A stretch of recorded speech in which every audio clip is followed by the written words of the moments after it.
धीरे धीरे उस कमरे की ओर बढ़े जहां से आवाज आई। जैसे ही वे कमरे के करीब पहुंचे, दरवाजा खुद ही खुल गया। कमरे के अंदर अंधेरा था, लेकिन उन्होंने देखा कि तीन दोस्त आयुष, राघव और निखिल एक ही स्कूल में पढ़ते थे और एक ही हॉस्टल में रहते थे। ये तीनों बहुत अच्छे दोस्त थे और अक्सर साथ में पढ़ाई करते, खेलते और मस्ती करते। उनका हॉस्टल थोड़ा पुराना था, लेकिन उसे देखकर कभी किसी को डर नहीं लगता था। एक दिन जब छुट्टियां खत्म हुईं और सभी विद्यार्थी वापस हॉस्टल लौट रहे थे, तीनों दोस्तों ने महसूस किया कि हॉस्टल का माहौल कुछ अजीब सा है। हर कोई बातें कर रहा था कि हॉस्टल के पुराने ब्लॉक में कुछ अजीब घटनाएं हो रही हैं। किसी ने बताया कि वहां रात में अजीब आवाजें आती हैं, जैसे कोई चलता हुआ हो। कुछ लोगों ने यहाँ तक कहा कि उन्होंने खिड़कियों में किसी का साया देखा है। आयुष, राघव और निखिल को पहले तो इन बातों पर यकीन नहीं हुआ। उन्हें लगा कि ये सब सिर्फ अफवाहें हैं जिन्हें डराने के लिए फैलाया जा रहा है।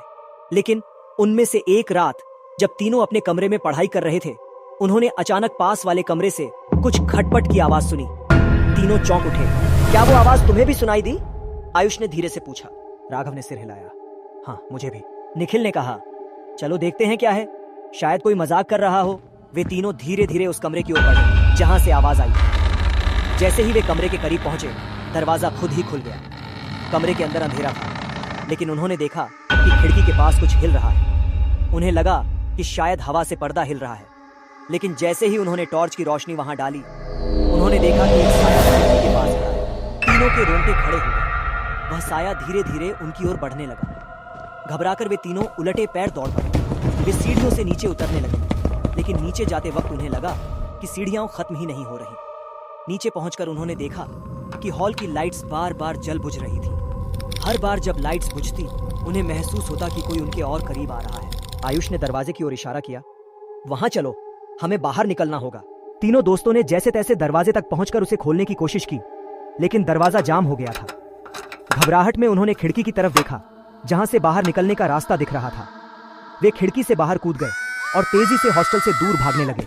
बाहर पहुंचकर उन्होंने पीछे मुड़कर देखा तो पाया कि हॉस्टल के सारे कमरे अचानक से रोशनी में डूब गए थे, जैसे वहां कुछ भी नहीं हुआ हो। उनके दिल की धड़कनें तेज थीं और वे एक दूसरे की ओर देखकर हैरान रह गए। ये क्या था? निखिल ने हाँफते हुए पूछा। आयुष ने जवाब दिया, मुझे नहीं पता, लेकिन मैं वहां वापस नहीं जा रहा। अगली सुबह जब वे स्कूल पहुंचे तो उन्होंने अपने क्लासमेट से उस रात की बात की। किसी ने उन्हें बताया कि हॉस्टल के पुराने ब्लॉक में एक पुराने केयरटेकर की आत्मा भटकती है, जिसने बहुत साल पहले किसी हादसे में जान गंवाई थी। ये सुनकर तीनों दोस्त और भी डर गए।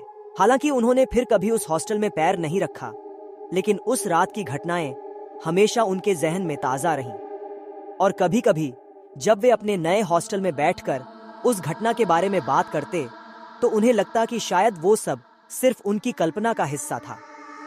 लेकिन फिर वे एक दूसरे की आंखों में देखते और सोचते, क्या सच में ऐसा था? कहानी का अंत। शायद वे तीनों कभी इस बात को नहीं जान पाएंगे कि उस रात असल में क्या हुआ था, और यही बात इस कहानी को और भी रहस्यमय बना देती है।